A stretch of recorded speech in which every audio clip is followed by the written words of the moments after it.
I'd like to talk about the songs. I'm going to rattle them off. I'm going to talk from top to bottom about Scar all the way to Perfect Lie. And then I'm going to go listen to the record on my own. And you guys can listen in your bedroom or wherever you are. I'll talk about Scar. It's about my family. It's about if Lauren or my mom Anne Marie or Harry or anyone in my family is watching this at the moment. I love you so dearly, and I've been away for so long. But I really love you, and I think about you every day, and you're my main motivations to persist in my my songwriting and my artistry and just basic communication with everybody. Everything that I put out into the world is a reverberation of everything you taught me when I was a kid. And I love you guys. I love my family. So Scar is about some of the darker paths that life might take us on. But we can always bounce back as a unit, as a family. And that goes for you guys watching too. Not giving in to that darkness and never taking that next step into the darkness, you know. Perfect Lie. Have you found what you're looking for? A second? I think. This is the first one. I've been rambling on about this for weeks, but this is the first song I wrote with Matt Pauling, and I became really, not obsessed, but I really liked the textures of the guitars and all these kinds of things in a band called Failure's Music, who they're definitely not watching the live stream either, but if you go listen to Failure, you'll hear some of the guitar influences and stuff, and just really working on where my inspiration was coming from, because I always love to use guitars in my music. That's just what connects with my soul and who I am as a songwriter. Have You Found lyrically is about busting open my mind. When I got sober, I stopped drinking alcohol. It was for many reasons. It was because I wanted to develop a lot of empathy and love for people, more than I already had.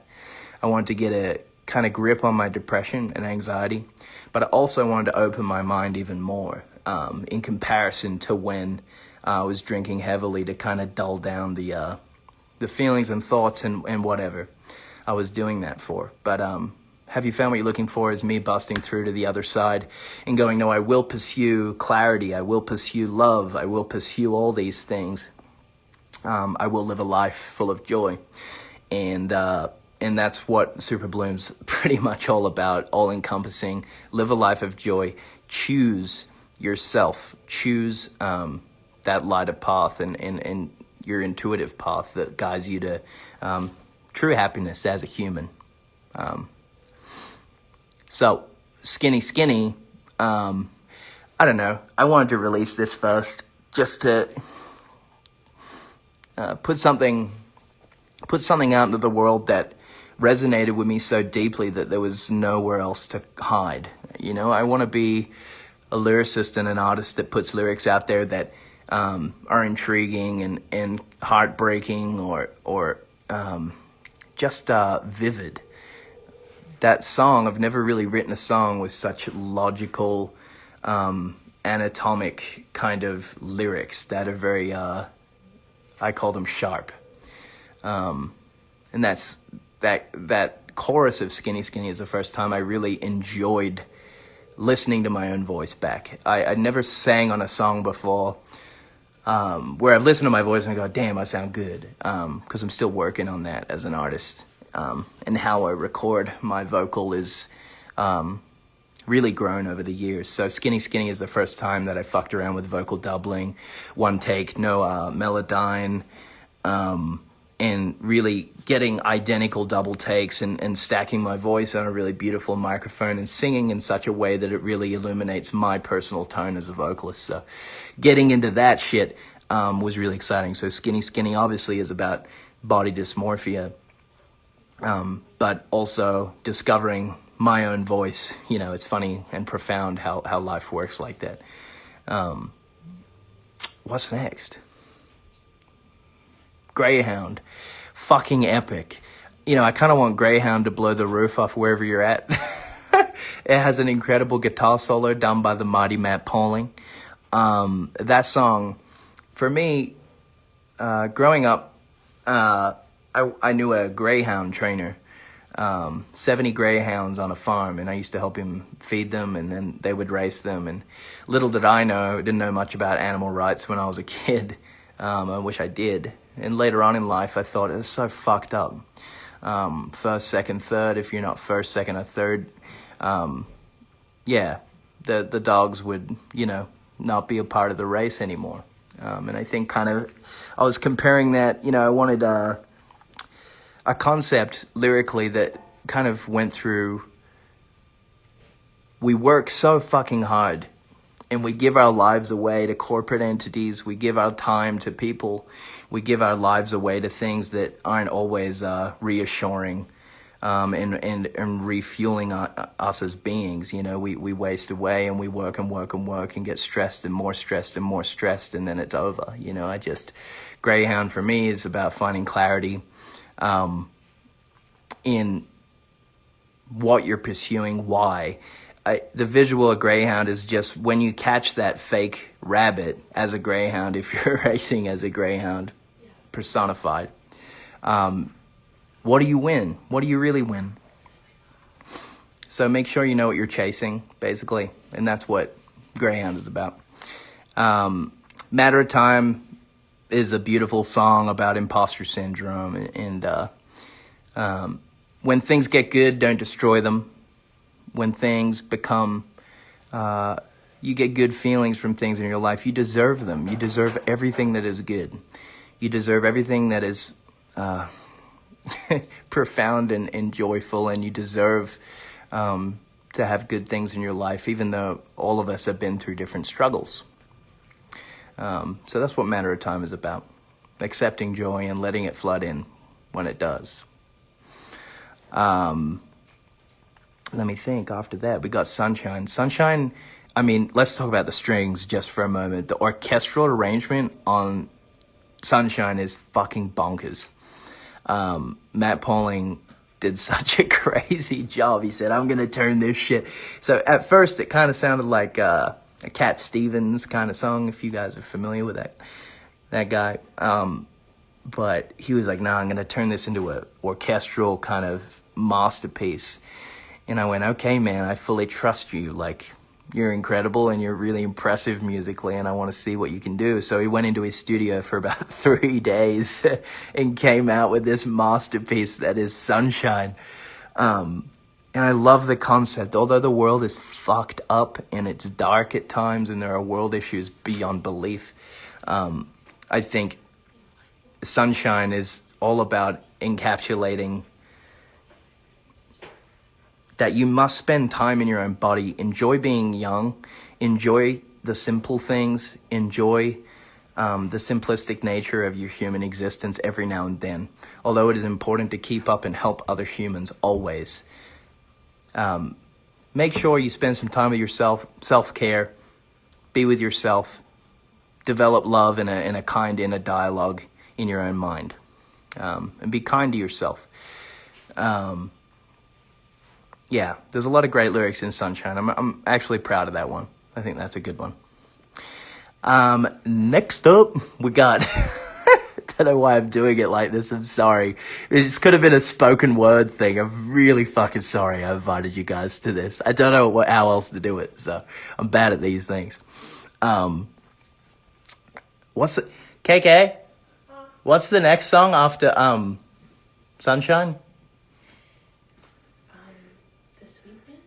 The Sweetness, yeah, thank you. Sorry.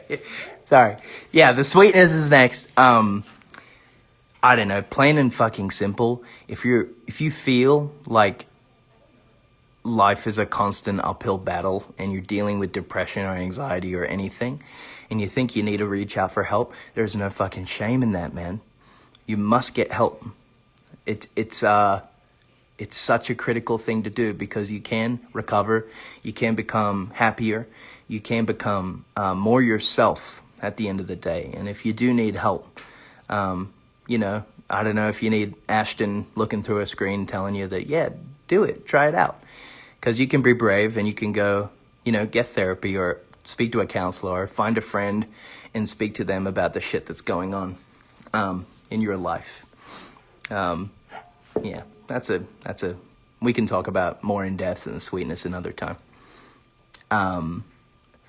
Next is it I'm to blame? Yeah. Yeah. No, it's just drive. No, it's I'm to blame. Okay. And then I'm to thanks. I'm to blame. So there's a band called Deep Purple, and I don't know if you guys would really like this shit, but it's classic rock. And they have this song called Fireball, and it has one of the most banging drum intros. It's like one of the best drum intros of all time. And I wanted to have a song on my record that started like that, because you guys know me as a damn drummer. So I was like, we need to have a drum moment. Matt was like, yes, we do. That's why Matt was the right guy for the job. He's like, yes, we need drum intros. I'm like, what producer in the world could I fucking say, yeah, man, I would like to put drum intros in the song like it's the 80s. But I had fun doing it, and it's fucking sick. I'm to blame's about a mushroom trip. I'm to blame's about expanding your mind and blowing your mate's mind when you come in with some cold hard facts about our consciousness or what we feel in our journey and growth as people. When you blow people's minds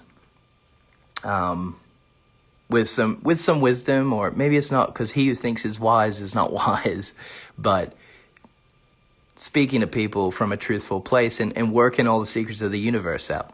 That's what I'm to blame's about. I showed you the light, and I'm to blame. It's not a negative thing. It's like we really busted through to the other side, in a psychological sense. We worked it all out. We know what our purpose is, and I'm to blame. So at the end, so to people that don't know what the concept's about, it purposefully says it sounds like madness to you, because the concept is kind of, I would call it whimsical or vague. Yeah, the next song, Just Drive, I'm not going to go super into depth, but this was a song for KK at the time.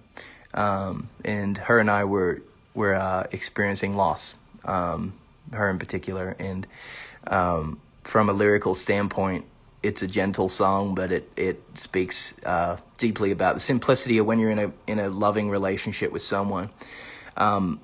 You don't always have to have the answers. You don't always have to have a solution to problems. You don't always have to have a cure for pain. You can just be there and be a friend and make sure you're gentle and soft for them and just that's why it's so simple, that chorus, Just Drive. It's a simple thing that we do in California, where you just kind of you have so many places to kind of go to a lookout, a Mulholland, or you drive to PCH and go to the beach or whatever, but it's simple things where you kind of work the problems out. I really like the lyric in that song, we can tie another knot between us and some hope.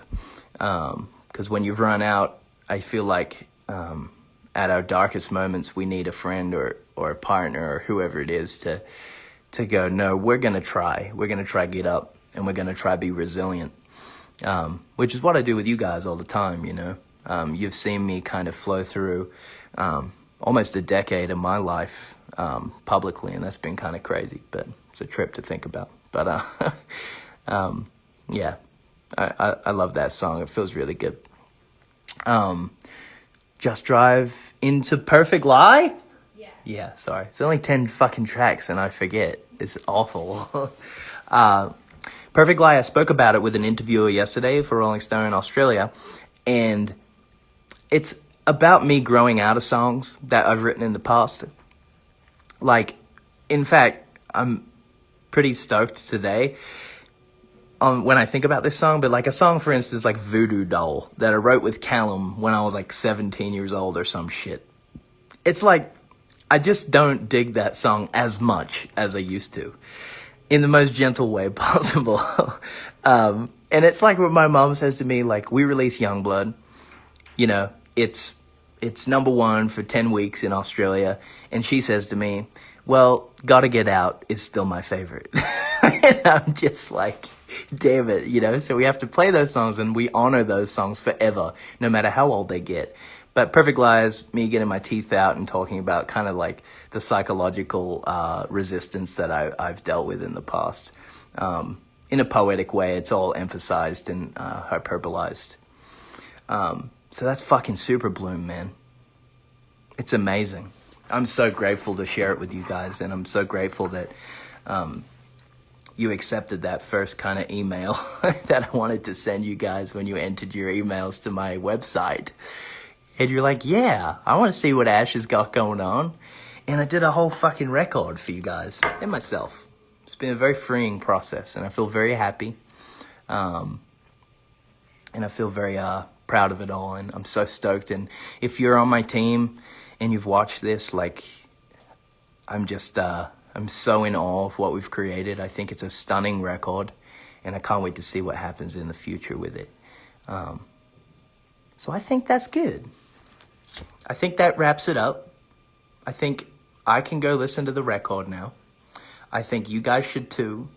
I think we should speak on Twitter about what I did right, what I did wrong, and then we'll make a game plan after that. But as far as things go, that's about all I've got to talk to you guys about right now. I'm going to go crank Superbloom on some speakers. I'm going to check in with you guys tomorrow, and then we'll talk more. But I love you guys very much. You're wonderful. And enjoy Superbloom as an album. All right. Bye, guys. Click the subscribe button right there. Down there, maybe. Somewhere down That there. one. Do it. Cool. Now.